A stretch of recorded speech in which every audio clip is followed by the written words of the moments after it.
Hello my dear students, आप देख रहे हैं मेरा यूट्यूब चैनल के सब्जेक्ट क्लासेस में आपका हार्दिक स्वागत है। डियर स्टूडेंट्स, इस चैनल को सब्सक्राइब कर लीजिए एंड बेल आइकन को प्रेस कर लीजिए ताकि मेरी वीडियो का नोटिफिकेशन आपके पास सबसे पहले पहुंचे। डियर स्टूडेंट्स, मैंने आपके लिए चैप्टर नंबर 2 स्टार्ट किया था जो वैद्युत विभव तथा धारिता थी।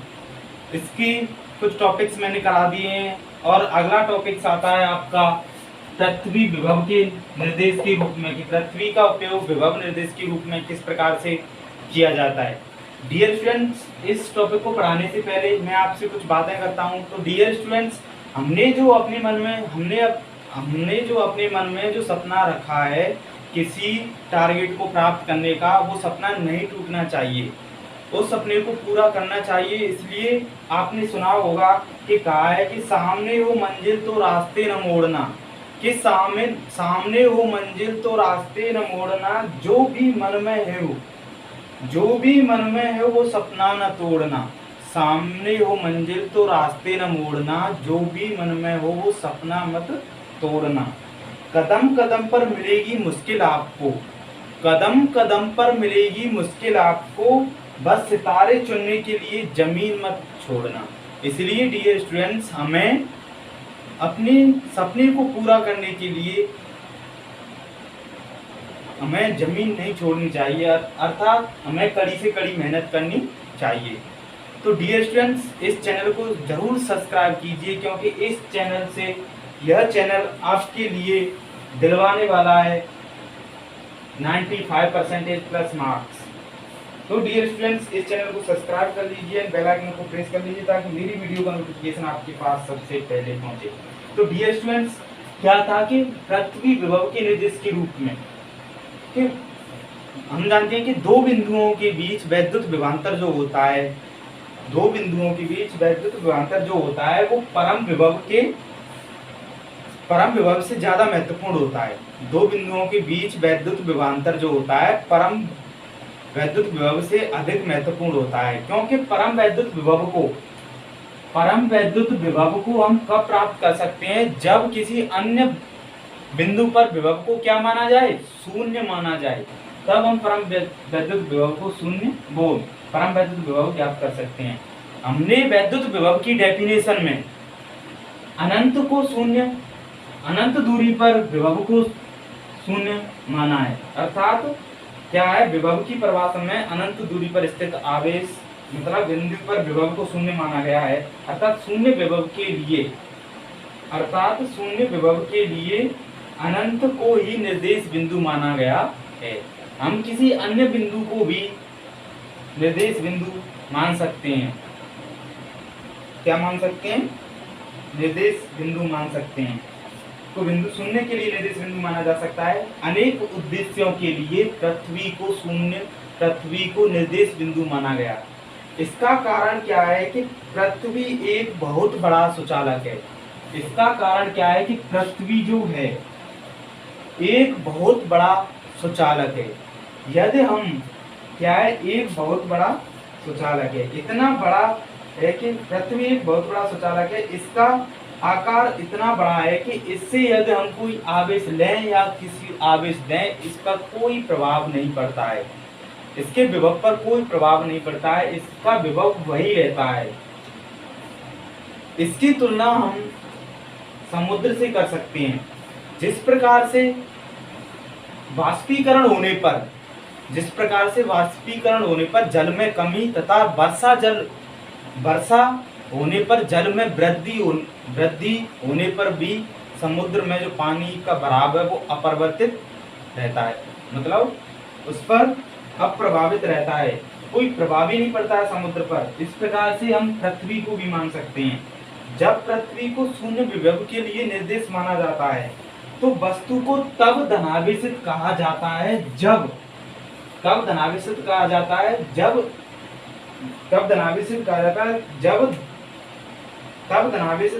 जब वस्तु व पृथ्वी को परस्पर संपर्क में लाने पर वस्तु से धनावेश धनावेश कब कहा जाता है? धनावेश तब कहा जाता है जब पृथ्वी ले की चिली मानो और जे कोई धनावेश है, जो कोई चालक है, धनावेश कब कहा जाता है? जब चालक वस्तु को और पृथ्वी को कनेक्ट किया जाता है तो धनावेश का प्रवाह इस वस्तु से पृथ्वी में जाता है।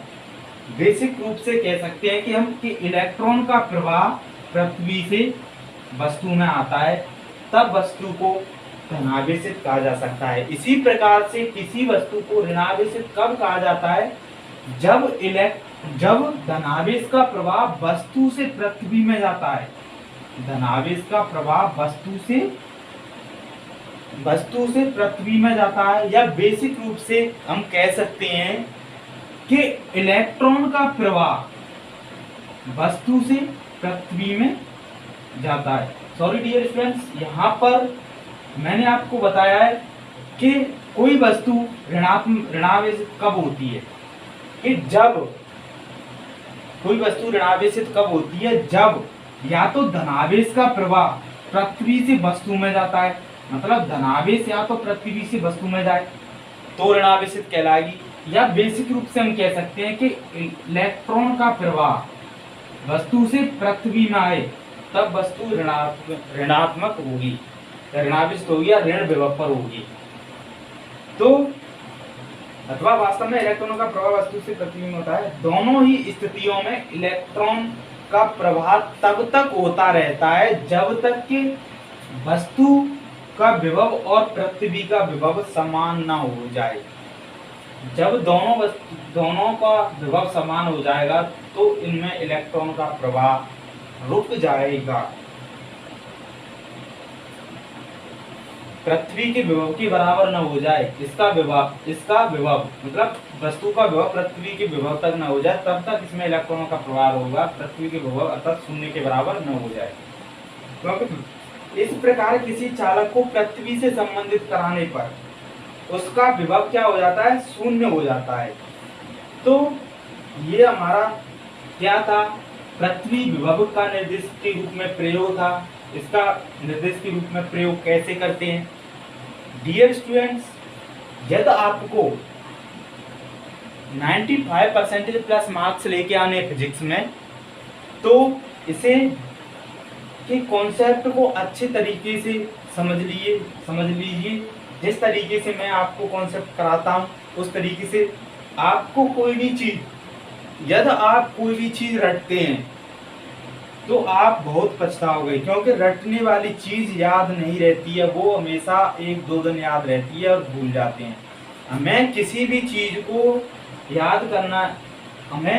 चीज को प्रैक्टिकली तरीके से समझना चाहिए, ना कि उसे रटना चाहिए। यदि रटोगे तो पछताओगे, क्योंकि यदि हम समझेंगे चीजों को तो वो बहुत लंबे समय तक याद रहती है हमको, और यदि हम किसी हेडिंग्स को या किसी चीज को हम रटेंगे तो उसे जल्दी ही भूल जाते हैं। तो डियर स्टूडेंट्स, मैं आपको पढ़ाता हूँ तो आपका ध्यान सिर्फ इधर होना चाहिए, ना कि कहीं दूसरी जगह। एकाग्रचित्त होकर आपको ध्यान व्हाइट बोर्ड की तरफ होना चाहिए कि मैं क्या पढ़ा रहा हूँ, क्या बोल रहा हूँ। तो आप 95% प्लस मार्क्स लेके आ सकते हो यदि आप प्रैक्टिकली तरीके से पढ़ोगे तो डियर स्टूडेंट्स, अब हमारा नेक्स्ट टॉपिक क्या है? वैद्युत क्षेत्र का रेखीय समाकलन के रूप में प्रयोग। वैद्युत क्षेत्र का रेखीय समाकलन के रूप में प्रयोग को समझने के लिए रैखिक रूप में वैद्युत विभव क्या होता है? वैद्युत क्षेत्र के रेखीय समाकलन के रूप में वैद्युत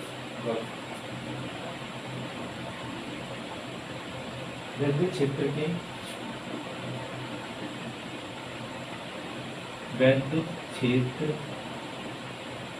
के रेखीय समाकलन के रूप में वैद्युत विभव।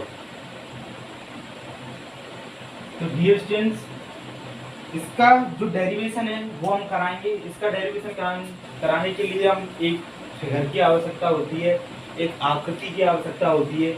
क्या करते हैं कि माना कोई बिंदु आवेश है, सॉलिड्रेशन माना कि कोई क्यू आवेश है, क्यू आवेश है जो बिंदु O पर स्थित है। किस पर स्थित है? बिंदु O पर स्थित है। किस पर स्थित? बिंदु O पर स्थित है। और कोई परीक्षण आवेश Q0 बिंदु C पर, परीक्षण आवेश Q0 बिंदु C पर स्थित है।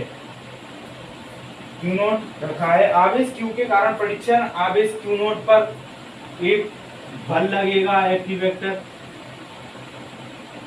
ये बिंदु A, ये बिंदु B और मान के चले, यदि इस पर कोई बल लगेगा F वेक्टर, इसके विपरीत एक बल लगेगा जो F एक्सटर्नल वेक्टर होगा, मतलब बाह्य बल F एक्सटर्नल वेक्टर, जिसकी डायरेक्शन इधर होगी, किधर होगी?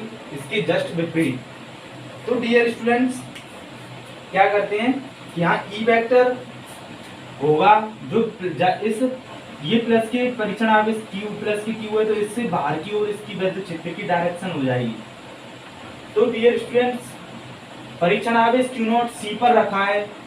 यदि हम परीक्षण आवेश Q0 को dr विस्थापन द्वारा बिंदु D तक प्रतिस्थापित कर दें, dr विस्थापन द्वारा, तो dr विस्थापन द्वारा इस बाह्य बल द्वारा किया गया कार्य क्या होगा?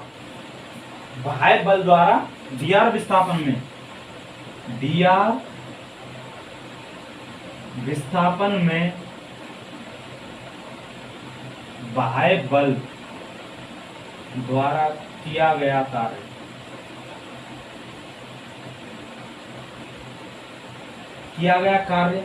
क्या होता है? W कार्य बराबर बल गुणा विस्थापन होता है।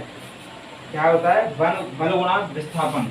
तो F external vector into dot dr होगा, क्या होगा? dr vector. डियर स्टूडेंट्स, यहाँ पर आप डियर स्टूडेंट्स इस चैनल को सब्सक्राइब जरूर कर दीजिए, क्योंकि आपको बहुत बेनिफिट होने वाला है इस चैनल से।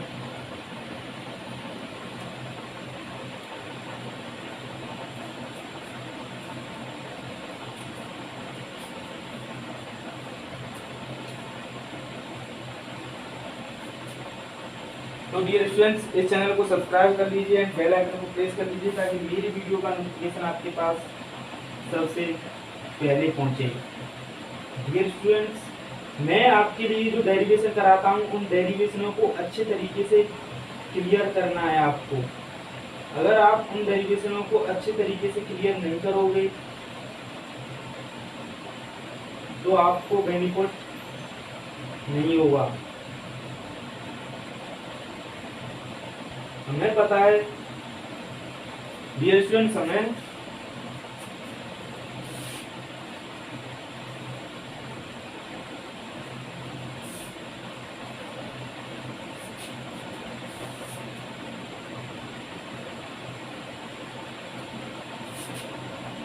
तो dear students F external vector dot dr vector हो गया।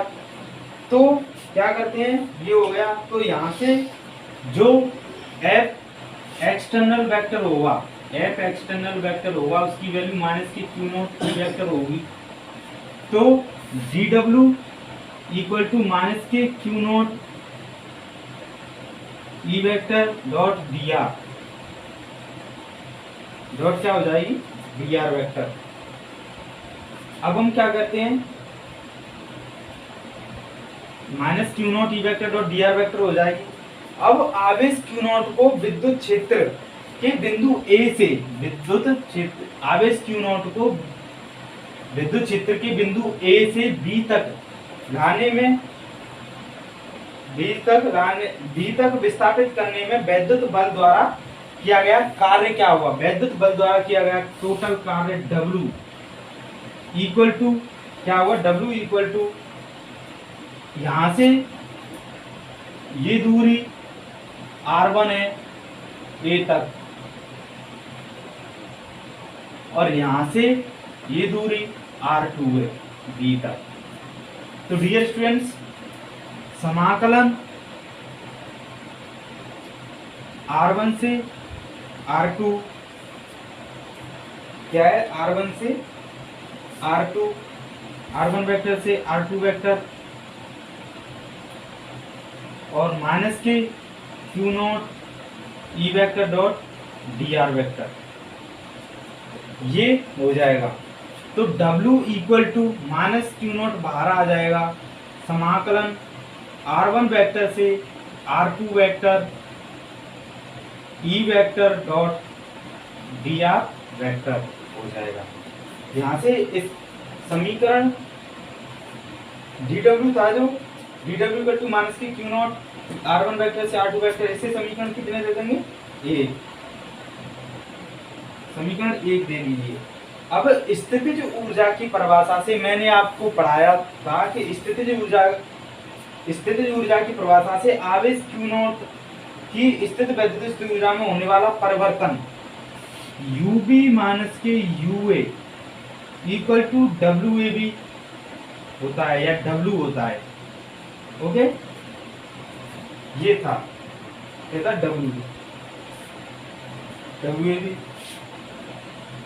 अब हम क्या करते हैं कि बिंदु ए तथा बी के बीच विभवांतर, बिंदु ए तथा बी के बीच, ए तथा बी के बीच विभवांतर, तो VB minus VA equal to, अब W क्या है ये दिया है, तो माइनस के Q not R1 vector R2 vector E vector dot D R vector, W आएगा, W की वैल्यू पता है हमको, ये दी गई है। तो ये क्या हो जाएगा, समीकरण 2 दे देंगे इसे। सॉरी डियर स्टूडेंट, मैंने एक लाइन तो मैं भूल ही गया, जो यूबी माइनस की यूए थी वो डब्ल्यू ए बी थी। तो यहाँ पहले स्थितिज ऊर्जा के रूप में यूबी माइनस की यूए इक्वल टू माइनस के क्यू नॉट समाकलन R1 वेक्टर तो R2 vector E vector dot D R vector होता था, इसे देंगे समीकरण 2। यहाँ से फिर हम वैद्युत विभवांतर निकाल लेंगे। विद्युत विभवांतर VB माइनस के VA इक्वल टू होता था UB माइनस के UA, तो यहाँ से इसे यहाँ से ये करके निकल गई। तो अब क्या होता है, अब आगे हम क्या करते हैं, इसे समीकरण 1 दे दिया था और इसे समीकरण 2 दे देंगे। अब माइनस की क्यू नॉट, वैद्युत विभवांतर क्या होता है, यूबी माइनस के UA upon Q naught, VB minus के VA, इसे भी यहाँ से हटाओ, ये नहीं होता है, तो यूबी माइनस के यूए दिया है। तो वैद्युत विभवांतर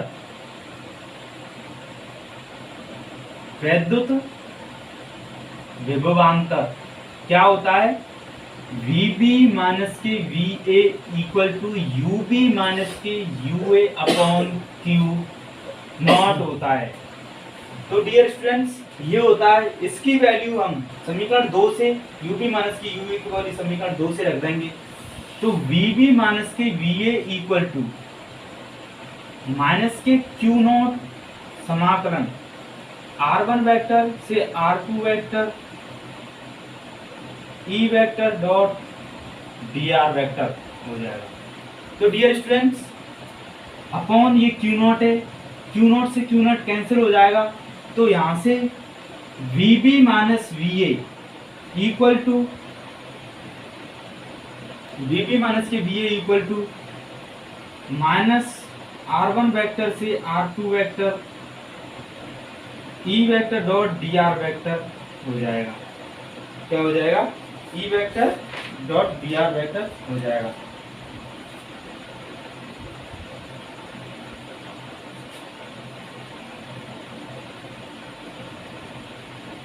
डियर स्टूडेंट्स, ये आ गया।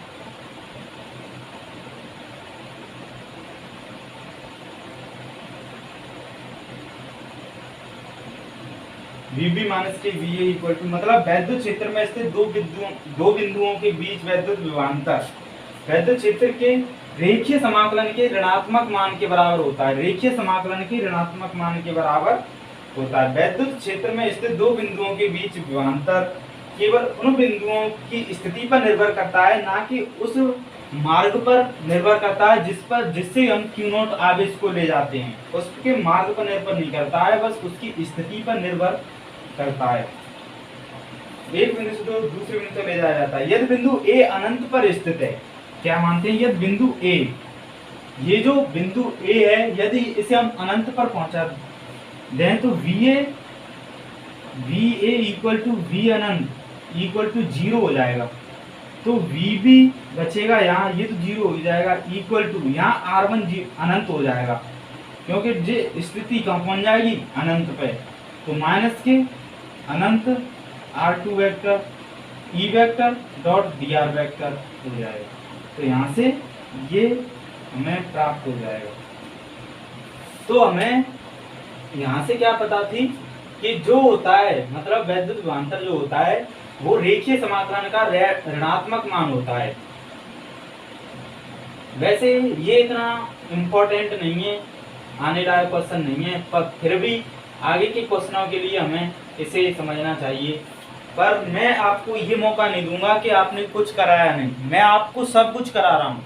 डियर स्टूडेंट्स, मैं आपके लिए, पता है आपको कि कोरोना काल में सिलेबस रिड्यूस हुआ है, मैं आपको उस रिड्यूस सिलेबस को, आप सोच रहे होंगे रिड्यूस सिलेबस को छोड़ के जो लेटेस्ट सिलेबस है उसे कराया जाए। नहीं डियर स्टूडेंट्स, इससे आपको ही नुकसान होगा। मैं आपको पूरा सिलेबस कराऊंगा, चाहे रिड्यूस हो या ना हो, इससे मुझ पर कोई इफेक्ट नहीं पड़ेगा, क्योंकि इससे आपके आने वाले समय में जब आप कंपटीशन की तैयारी करोगे या डिफेंस की या IIT वगैरह की, तो उसमें ये टॉपिक्स आते हैं, तो आप इनसे रह जाओगे और पछताओगे। यदि आपको डिफेंस की तैयारी करनी है और टेस्ट क्रैक करना है तो मेरे नोट्स बहुत सफिशिएंट हैं, यदि आप उनको अच्छी तरीके से पढ़ोगे तो। और मैं आपको जो मटेरियल दूंगा वो बस आपको तैयार करके रखना है, तो डिफेंस में भी आपके अच्छे मार्क्स आ जाएंगे। तो मैं आपको पूरा सिलेबस कराने वाला हूँ, चाहे रिड्यूस सिलेबस हो या ना हो, मैं आपको सिलेबस फुल कराऊंगा। बस मैं आपको ये मौका नहीं दूंगा कहने का कि आपने कुछ कराया नहीं, उसमें से कुछ हेडिंग्स छोड़ दी। यदि आपके एग्जाम में बाद में कोई रीजन बस आ भी गया तो आपको ये कहने का मौका तो नहीं मिलेगा कि मैंने कुछ कराया ही नहीं। इसलिए डियर स्टूडेंट्स, आपका ये हेडिंग पूरी हुई कि अब विद्युत क्षेत्र संरक्षी है। नेक्स्ट हेडिंग है विद्युत क्षेत्र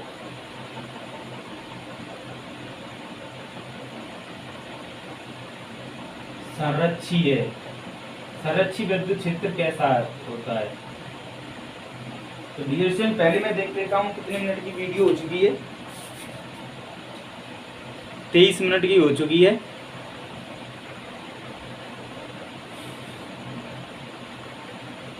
हेलो माय डियर स्टूडेंट्स, इस चैनल को सब्सक्राइब कर लीजिए एंड बेल आइकन को प्रेस कर लीजिए ताकि मेरी वीडियो का नोटिफिकेशन आपके पास सबसे पहले पहुंचे, क्योंकि इस चैनल से आप अच्छे मार्क्स लेके आ सकते हो। क्योंकि इस चैनल के अलावा आपको कहीं भी हिंदी मीडियम में यूट्यूब चैनल पर आपको फिजिक्स देखने को, यानी फिजिक्स का पूरा सिलेबस देखने को नहीं मिलेगा। सो डियर स्टूडेंट्स, इस चैनल को सब्सक्राइब कर लीजिए एंड बेल आइकन को प्रेस कर लीजिए। डियर स्टूडेंट्स, मैं पानी पी लेता हूँ थोड़ा।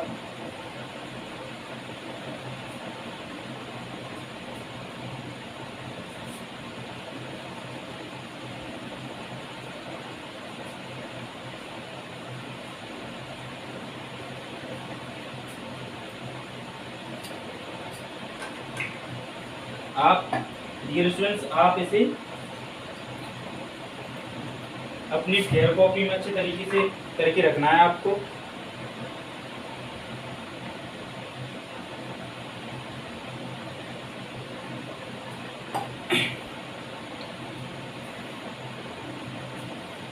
आपका अगला टॉपिक है वैद्युत क्षेत्र संरक्षी है। तो इसके लिए हमें क्या करना होगा, इसके लिए हमें एक डायग्राम बनाते हैं इस प्रकार से कोई डायग्राम बनाते हैं।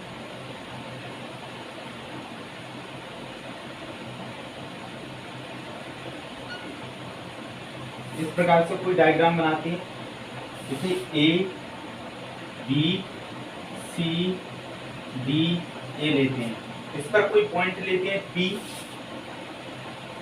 इस पर कोई पॉइंट पी लेते हैं, यहाँ से विद्युत क्षेत्र की दिशा देते हैं ई, पॉइंट पी लेते हैं और ये इस प्रकार से चक्रण कर रहा है, इस प्रकार से जा रहा है। तो डियर स्टूडेंट्स, संरक्षित क्षेत्र वह क्षेत्र उसमें होता है जिसमें किया गया कार्य पथ पर निर्भर नहीं करता है। क्या होता है? संरक्षित कोई क्षेत्र मतलब संरक्षित क्षेत्र वह क्षेत्र होता है जिसमें के किया गया जो कार्य है, इसमें जो कार्य किया जा रहा है वो पथ पर डिपेंड ना करे, मतलब जो पथ बन रहा है ये इस पर डिपेंड ना करे, तो उसे हम संरक्षित क्षेत्र कहते हैं। या दूसरे शब्दों में हम कह सकते हैं, क्या कह सकते हैं कि वैकल्पिक रूप से हम क्या कह सकते हैं कि संरक्षित क्षेत्र वह क्षेत्र है जिसमें पूरे बंद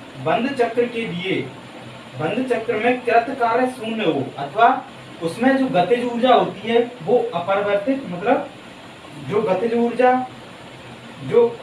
ऊर्जा है वो पूरे बंद चक्र में अपरिवर्तित रहे, जो गतिज ऊर्जा है पूरे बंद चक्र में अपरिवर्तित रहे, चेंज नहीं हो या कृतकाल शून्य हो, तो उसे हम क्या कहते हैं? वैद्युत क्षेत्र संरक्षित क्षेत्र है, मतलब संरक्षित क्षेत्र कहते हैं।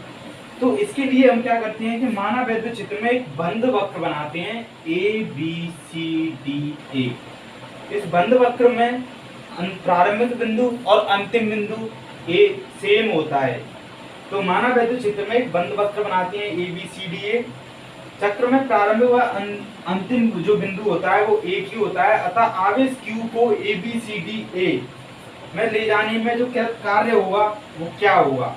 कृत कार्य हमने बताया था व्यवांतर की डेफिनेशन से, तो W equal to Q VB minus के VA होता था।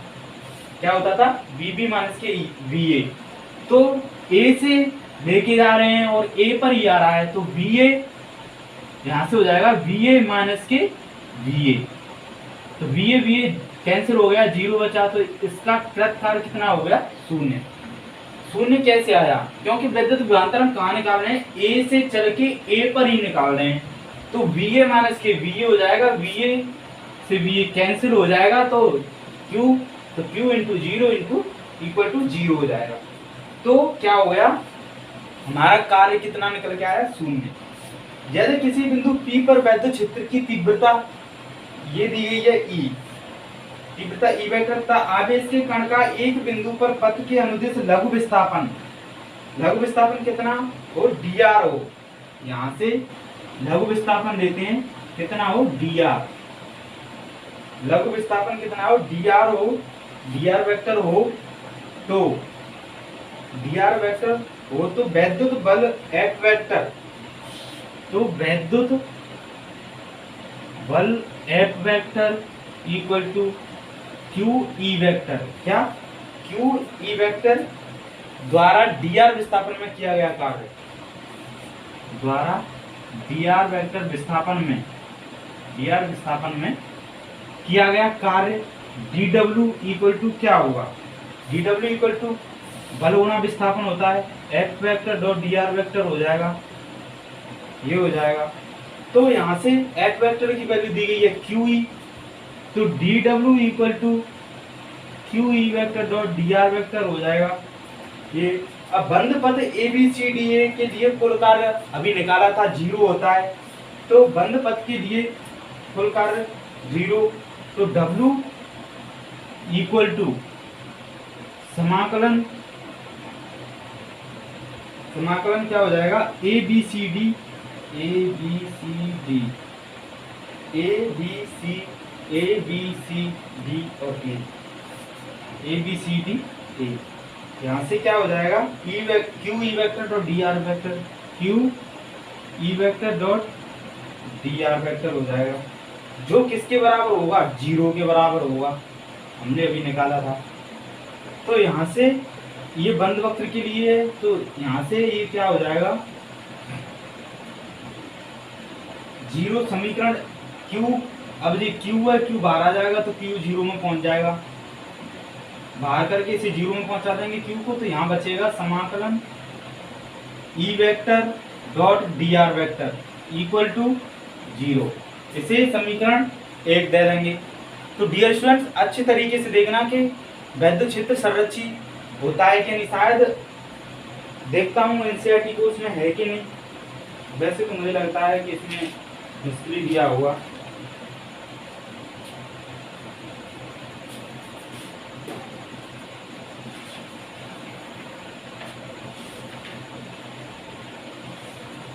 इसमें कोई हेडिंग्स नहीं है कि वैद्युत क्षेत्र संरक्षित होता है कि नहीं, लेकिन मैं आपको करा रहा हूँ कि वैद्युत क्षेत्र संरक्षित होता है वो कैसे होता है, बस। इसमें नहीं दिया गया है कोई ऐसी हेडिंग्स, पर मैं आपको ये करा रहा हूँ। तो क्या हो गया, ये हो गया। अब क्या करते हैं, अतः ई वेक्टर की संरक्षित होने का प्रतिबंध क्या है। संरक्षित होने का प्रतिबंध यह है कि बंद पथ की सीमा के अनुदेश वैद्युत क्षेत्र का रेखीय समाकलन क्या होता है, 0 होता है।